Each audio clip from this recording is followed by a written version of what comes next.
ఆస్తి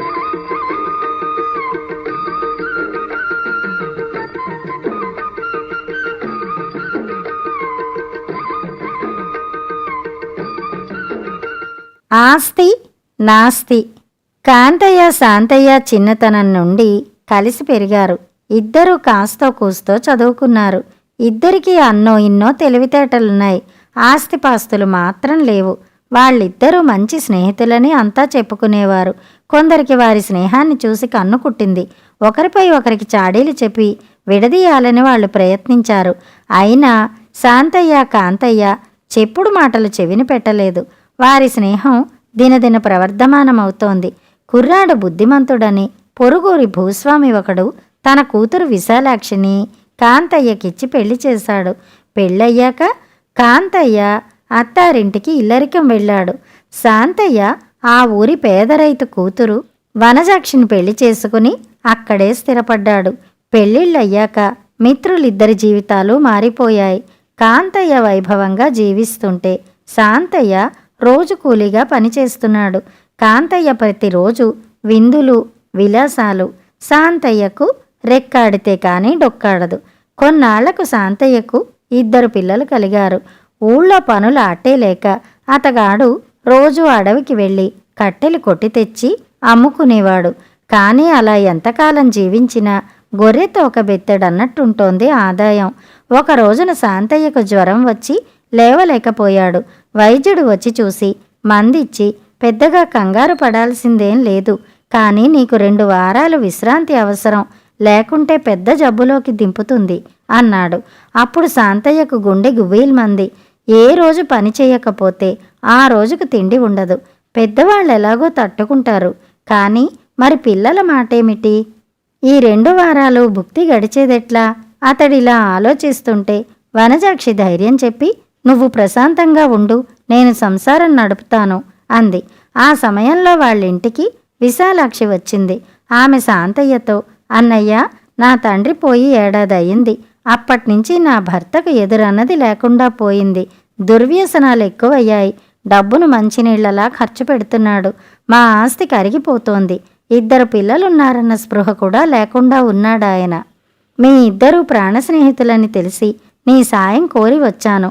నువ్వే వచ్చి ఆయనకు హితబోధ చేసి మార్చాలి అన్నది. ఇందుకు శాంతయ్య తటపటాయించాడు. పెళ్ళయ్యాక సంసార సాగరం ఈదుతూ అతడు ఇన్నేళ్లు స్నేహితుడి గురించే ఆలోచించలేదు. 2 పిల్లలు కలిగారు. కాంతయ్యకు మామ కూడా పోయాడు. అయినా ఒకరినొకరు కబురైనా అందచేసుకోలేదు. అలాటప్పుడు తగుదునమ్మా అని హితబోధ చేయడానికేం పెడతాడు? అది కాంతయ్య భార్య మాట పట్టుకుని. విశాలాక్షి శాంతయ్య సంకోచం అర్థం చేసుకున్న దానిలా, మీ ఇద్దరి స్నేహం గురించి మా నాన్న చాలా గొప్పగా చెబుతుండేవాడు. ఇంతకాలం ఒకరికొకరు కలుసుకోలేదంటే ఎవరి జీవితాలు వాళ్ళవి కావడమే కారణం. ఇప్పుడు నీకు డబ్బు ఇబ్బంది వచ్చిందన్న వంకతో అక్కడకు రా, ఆ తర్వాత వీలు కల్పించుకుని హితబోధ చెయ్యి అంటూ ఉపాయం చెప్పింది. శాంతయ్య నిజంగానే డబ్బు అవసరంలో ఉన్నాడు. ఇలాటప్పుడు కాకపోతే ఇంకెప్పుడు స్నేహితుణ్ణి సాయం అడుగుతాడు? ఇలా ఆలోచించి శాంతయ్య విశాలాక్షితో సరేనని చెప్పి పంపేశాడు. తర్వాత 2 రోజులు ఆగి ఎవరిదో బండి పొరుగురు వెడుతుంటే అందులో ఎక్కి కాంతయ్య ఇల్లు చేరుకున్నాడు. ఆ సమయానికి కాంతయ్య ఇంట్లోనే మద్యపానం చేస్తున్నాడు. శాంతయ్యను చూస్తూనే అతడు గుర్తుపట్టనట్టు ఎవరు నువ్వని అడిగాడు. అందుకు శాంతయ్య నొచ్చుకోలేదు. సారా తాగిన మత్తులో మిత్రుడిలా ప్రవర్తించాడనుకుని, నేనురా నీ మిత్రుడు శాంతయ్యని అన్నాడు. నన్ను రా అని పిలుస్తున్నావు, మిత్రుడిని అంటున్నావు, నీ ఆస్తి ఎంతో చెప్పు అన్నాడు కాంతయ్య. నాకు చిల్లిగవ్వ ఆస్తి లేదు, రెక్కాడితే గాని డొక్కాడని బ్రతుకునాది అన్నాడు శాంతయ్య కాస్త చిన్నబుచ్చుకుని. అయితే నువ్వు నాస్తి అన్నమాట. నాస్తికి ఆస్తికి స్నేహం కుదరదు. నేను ఆస్తినని తెలుసుగా అన్నాడు కాంతయ్య గర్వంగా. శాంతయ్య తెల్లబోయి, అదేమిట్రా అలాగంటావు? ఒకప్పుడు నువ్వు నేను నాస్తిలమే కదా అన్నాడు. అయితే అప్పుడు మనం స్నేహితులమై ఉంటాం, కానీ ఇప్పుడు నేను ఆస్తి, నువ్వు నాస్తి కాబట్టి మనం స్నేహితులం కాదు. ఇంకెప్పుడు నాతో మాట్లాడకు, నన్ను రా అని పిలవకు, వెంటనే ఇక్కడి నుంచి వెళ్ళిపో అన్నాడు కాంతయ్య కటువుగా. శాంతయ్యకు మారు మాట రాలేదు. అతడు అవమానంతో వెనక్కు తిరిగాడు.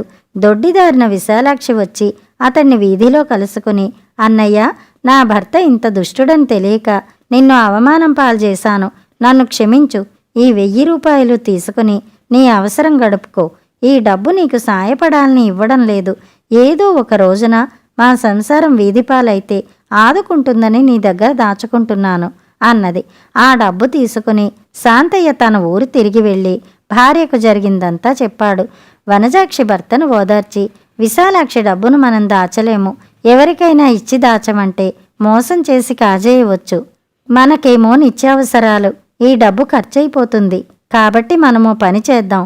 నీ బుర్రలో తెలివుంది, మనిద్దరికీ ఓర్పుంది, నేర్పుంది. ఇక్కడి నుంచి మకాం ఎత్తేసి పట్నం వెళ్ళిపోదాం. ఈ డబ్బును పెట్టుబడిగా వ్యాపారం చేద్దాం. అన్నీ కలిసి వస్తే నాస్తి అన్న మీ స్నేహితుడి చేతనే ఆస్తి అనిపించుకోవచ్చు అన్నది. దీనికి శాంతయ్య అంగీకరించాడు. 4 ఏళ్లు గడిచేసరికి పట్నంలో గొప్ప వ్యాపారి అయ్యాడు శాంతయ్య. అప్పటికి కాంతయ్య బికారిగా మారి తన భార్య చెప్పగా 1000 రూపాయలు అడగడానికి శాంతయ్యను వెళ్ళి కలుసుకున్నాడు. శాంతయ్య అతడి వంక తీవ్రంగా చూసి, నీవు నాస్తివి, నేను ఆస్తిని. నువ్వంటే నాకు అసహ్యం. నేను నీతో ఒక్క మాట కూడా మాట్లాడను అన్నాడు. నా వల్ల జరగకూడని తప్పు జరిగింది, అందుకని నువ్వు ప్రతీకారం తీర్చుకుంటున్నావు. నాకీ శిక్ష సబబే. ఇప్పుడు నాకు బుద్ధి వచ్చింది. జరిగింది మర్చిపోయి నన్ను క్షమించు. ఈరోజు నువ్వు ఈ దశకు చేరుకుందుకు పరోక్షంగా నా డబ్బే కారణమని కూడా గుర్తుంచుకో అన్నాడు కాంతయ్య. శాంతయ్య నవ్వి, నేను ప్రతీకారం తీర్చుకోవటం లేదు, ఉన్నమాటే అంటున్నాను. మనిషికి డబ్బు శాశ్వతం కాదు. అందుకని డబ్బు ఆస్తి కాదు, మంచి మనసే మనిషి ఆస్తి. అది నాకుంది, నీకు లేదు. కాబట్టి నాది ఆస్తి, నీది నాస్తి. నీ భార్య మనసు మంచిది, ఆమెది ఆస్తి అవుతుంది. నువ్వు వెళ్ళి నీ భార్యను పంపు. ఆమె నాకిచ్చిన 1000 రూపాయలు వడ్డీతో సహా తిరిగిస్తాను. ఇంతకీ నేనీ దశకు చేరుకున్నందుకు నీ డబ్బే కారణమన్నావు. నీకంటూ డబ్బెక్కడుంది? నీ మామ ఆస్తి నీ భార్యది. ఆ డబ్బును వృద్ధి చేస్తే అందులో ఎంతో కొంత నీదయ్యేది. దాన్ని వృధా చేయటానికే నీ సమయం వినియోగమైంది. ఆ విధంగా కూడా నువ్వెప్పుడూ నాస్తివే అన్నాడు. కాంతయ్య సిగ్గుతో తల వంచుకున్నాడు. శాంతయ్య తన ఆస్తిలో సగం వాటా విశాలాక్షికిచ్చాడు. ఆ తర్వాత కాంతయ్య ఎంత బుద్ధిగా మసలినా శాంతయ్య అతన్ని దరిదాపులకు రానివ్వలేదు. వారి స్నేహం శాశ్వతంగా నాస్తి అయ్యింది. కథ సమాప్తం. కథ కంచికి, మనం ఇంటికి.